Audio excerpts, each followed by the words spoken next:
दोस्तों, आज हम एब्जॉर्प्शन ऑफ ड्रग्स के बारे में बात करेंगे। जब भी हम कोई दवाई लेते हैं तब वह उस स्थान जहां से उसे लिया गया है से मूवमेंट करके सिस्टमिक सर्कुलेशन मतलब ब्लड में पहुंचती है। इस मूवमेंट को ही एब्जॉर्प्शन कहा जाता है। ड्रग का वो भाग जो ब्लड सर्कुलेशन में पहुंचता है सिर्फ वही महत्वपूर्ण नहीं होता, बल्कि किस रेट से वह एब्जॉर्ब हो रहा है वह भी इम्पॉर्टेंट होता है।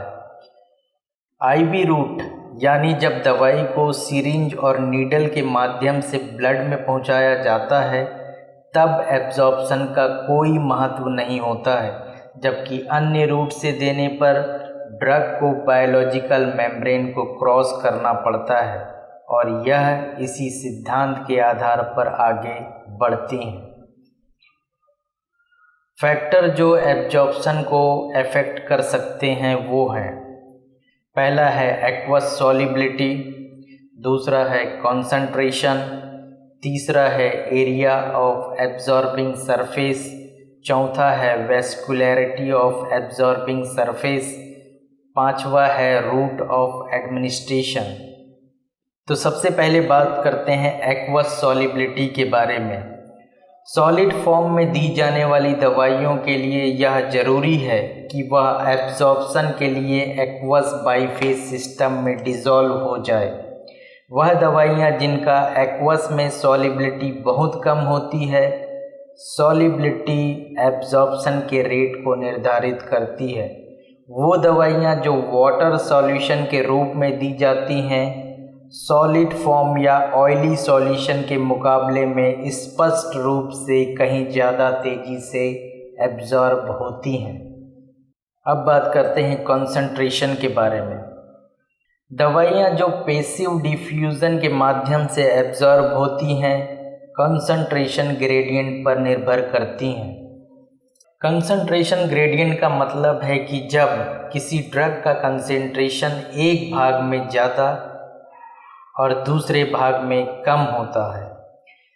वे दवाइयाँ जो हाई कंसंट्रेशन में दी जाती हैं वह कम कंसंट्रेशन में दी जाने वाली दवाइयों के मुकाबले में ज़्यादा तेज़ी से एब्जॉर्ब होती हैं।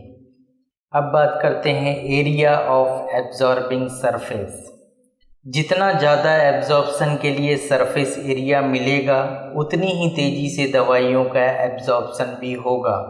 अगर कम सरफेस एरिया होगा तो वह धीरे धीरे एब्जॉर्ब होगी। वेस्कुलरिटी ऑफ एब्जॉर्बिंग सरफेस के बारे में बात करेंगे। एब्जॉर्बिंग सरफेस में ब्लड सर्कुलेशन हाई होने पर दवाइयाँ तेज़ी से एब्जॉर्ब होती हैं और यह एब्जॉर्बिंग सरफेस के आर पार कंसंट्रेशन ग्रेडियंट मेंटेन करती हैं। रूट ऑफ ड्रग एडमिनिस्ट्रेशन के बारे में बात करेंगे। दवाइयों का रूट ऑफ ड्रग एडमिनिस्ट्रेशन भी एक मुख्य फैक्टर है जो दवाइयों के एब्जॉर्प्शन को प्रभावित करता है। हर एक रूट से दवाइयों को देने की अपनी ही खासियत होती है।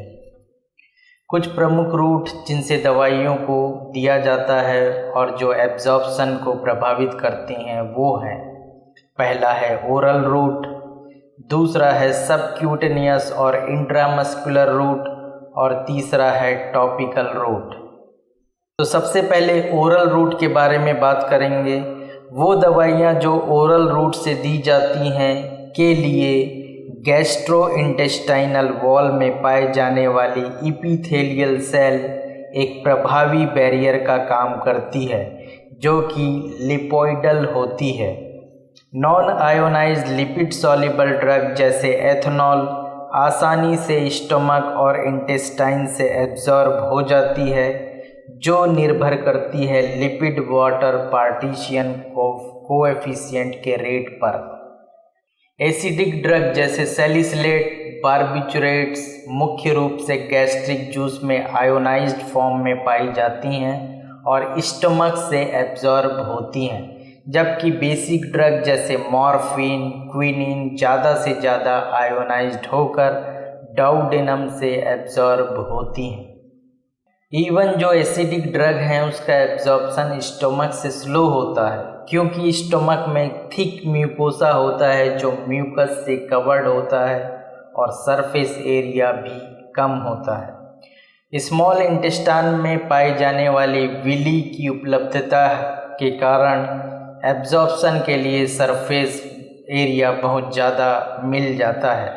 इस प्रकार हम ये कह सकते हैं कि स्टमक में ड्रग का एब्जॉर्प्शन तेज़ी से तभी होगा जब सरफेस एरिया ज़्यादा होगा, और जब स्टमक खाली होगा उस कंडीशन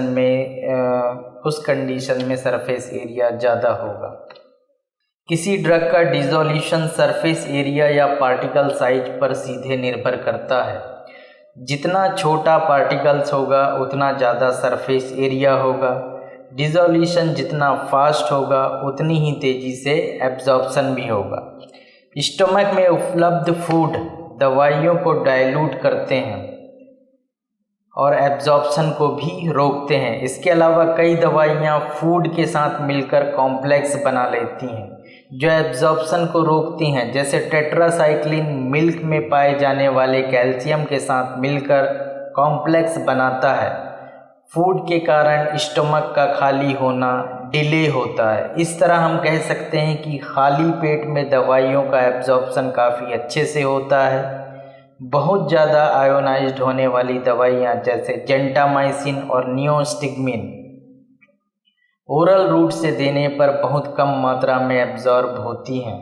कुछ दवाइयों का गैस्ट्रोइंटेस्टाइनल ट्रैक्ट में डिग्रेडेशन हो जाता है, जैसे इंसुलिन पेप्टिडेज एंजाइम और पेनिसिलिन जी एसिड के कारण प्रभावहीन हो जाती हैं। इस कंडीशन में ओरल रूट से दी जाने वाली टैबलेट को गैस्ट्रिक एसिड से सुरक्षित करने के लिए उसके ऊपर एंट्रिक कोटिंग की जाती है। कुछ दवाइयों का एब्जॉर्प्शन इसलिए भी कम हो जाता है क्योंकि एब्जॉर्प्शन का कुछ भाग फिर से इंटेस्टाइनल ल्यूमेन में वापस आ जाता है, जिसे ट्रांसपोर्टर पीजीपी की मदद से किया जाता है, जो गट एपिथेलियम में पाया जाता है। डिजॉक्सिन और साइक्लोस्पोरिन के लो बायो अवेलेबिलिटी के पीछे यही कारण होता है। ट्रांसपोर्टर पीजीपी इनहिबिटर जैसे क्विनिडीन, वेरापामिल और एरिथ्रोमाइसिन बायो अवेलेबिलिटी को कम, जबकि पीजीपी इंड्यूसर बायो अवेलेबिलिटी को बढ़ा देते हैं, जैसे रेफाम्बिपिन और फेनोबार्बिटोन। एक साथ 2 या 2 से ज़्यादा दवाई लेने पर भी यह एब्जॉर्प्शन को प्रभावित कर सकते हैं। इनसॉल्युबल कॉम्प्लेक्स बना लेते हैं, जैसे टेट्रासाइक्लिन आयरन प्रिपरेशन के साथ और एंटासिड फेनिटोइन और सुक्राल्फेट के साथ। इस तरह की इंटरेक्शन को दवाइयों के लेने के बीच 2 से 3 घंटों का गैप देकर कम किया जा सकता है। गट में पाए जाने वाले फ्लोरा अगर किसी एंटीबायोटिक से प्रभावित होते हैं तब वह कुछ दवाइयों के इंट्रोहेपेटिक साइक्लिंग को रोक सकते हैं, जैसे कॉन्ट्रासेप्टिव और डिजॉक्सिन। दवाइयाँ जैसे एंटीकोलिनर्जिक, ट्राइसाइक्लिक एंटीडिप्रेसेंट, ओपियोइड्स और मेटोक्लोप्रामाइड इत्यादि गट वॉल की मोटेलिटी में चेंजेस कर या म्यूकोशनल डैमेज कर एब्जॉर्प्शन को प्रभावित करते हैं। अब बात करते हैं सबक्यूटेनियस और इंट्रामस्कुलर रूट के बारे में। इस तरह के रूट में ड्रग्स को डायरेक्टली कैपिलरियों के आसपास भेजकर डिपॉजिट कर दिया जाता है। लिपिड सॉल्युबल ड्रग आसानी से इन कैपिलरीज के सरफेस को पार कर जाते हैं। कैपिलरियों के बीच में काफ़ी स्पेस होता है जो लार्ज लिपिड इनसॉल्युबल ड्रग के एब्जॉर्प्शन को नहीं रोकता है। बहुत ज़्यादा बड़े मॉलिक्यूल्स लिम्फेटिक से एब्जॉर्ब होते हैं। इस तरह वे ड्रग जो ओरल रूट से एब्जॉर्ब नहीं होते हैं वो पैरेंटरली एब्जॉर्ब हो जाते हैं। सबक्यूटेनियस साइट से एब्जॉर्प्शन इंट्रामस्कुलर साइट के मुकाबले में काफ़ी स्लो होता है। ये दोनों रूट जनरली ओरल रूट के मुकाबले में फास्ट और मोर कंसिस्टेंट होते हैं। ब्लड फ्लो होने की कंडीशन में, जैसे एक्सरसाइज करते समय, ड्रग का एब्जॉर्प्शन बढ़ जाता है, जबकि वैसोकंस्ट्रिक्शन जैसे एड्रेनलिन इंजेक्ट करने पर ड्रग का एब्जॉर्प्शन डिले हो जाता है। सबक्यूटेनियस रूट से ड्रग का एब्जॉर्प्शन हाइलुरोनाइडेज को साथ में देने से बढ़ जाता है।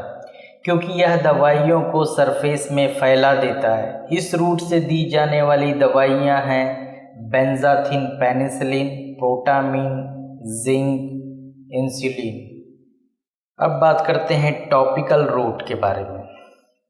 दवाइयों को टॉपिकल देने पर उसका सिस्टेमिक एब्जॉर्प्शन उसकी लिपिड सॉल्युबिलिटी पर डिपेंड करती है, लेकिन कुछ ही दवाइयाँ ऐसी हैं जो इंटैक्ट स्किन को क्रॉस कर पाती हैं, जैसे hyoscine, fentanyl, glycerol trinitrate, nicotine, testosterone और एस्ट्राडायोल इसी प्रकार से दी जाती हैं। कॉर्टिकोस्टेरॉइड जब बड़े पैमाने पर अप्लाई किया जाता है तब यह सिस्टेमिक इफेक्ट देता है। एब्जॉर्प्शन को प्रमोट करने के लिए इन दवाइयों को ऑयल बेस के साथ मिलाकर रबिंग किया जाता है या ऑक्लूसिव ड्रेसिंग किया जाता है, जिससे स्किन का हाइड्रेशन बढ़ जाता है। ऑर्गेनोफॉस्फेट इंसेक्टिसाइड्स जब स्किन के कांटेक्ट में आते हैं तब यह सिस्टेमिक टॉक्सिसिटी प्रोड्यूस करते हैं। स्किन की सरफेस जो कटी फटी रहती है वह आसानी से ड्रग को एब्जॉर्ब कर लेती है, जैसे टैनिक एसिड जली हुई त्वचा पर लगाने से इसका एब्जॉर्प्शन तेज़ी से बढ़ जाता है और यह टॉक्सिसिटी हेपेटिक नेक्रोसिस प्रोड्यूस कर सकता है। आँखों में पाए जाने वाला कॉर्निया लिपिड सॉल्युबल अनआयोनाइज्ड फाइसोस्टिग्मिन के लिए परमिएबल होता है, पर हाईली आयोनाइज्ड नियोस्टिग्मिन ऐसा नहीं कर पाता है।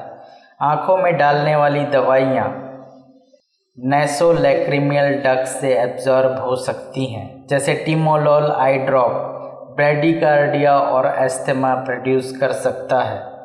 माउथ, रेक्टम, वजाइना में पाए जाने वाले म्यूकस मेम्ब्रेन लिपोफिलिक दवाइयों को एब्जॉर्ब कर सकते हैं, जैसे वजाइना में लगाए जाने वाले एस्ट्रोजन क्रीम मेल पार्टनर में गाइनोकोमैस्टिया प्रोड्यूस कर सकता है। तो दोस्तों, कैसा लगा आपको ये वीडियो? क्या आपको वाकई यह वीडियो पसंद आया है? तो हमें कमेंट करके बताइए। अगर आपको लगता है कि ये वीडियो किसी दोस्त या स्टूडेंट के काम आ सकता है तो प्लीज़ इसका लिंक व्हाट्सएप, फेसबुक और टेलीग्राम ऐप पर शेयर कर दीजिए। Thank you very much.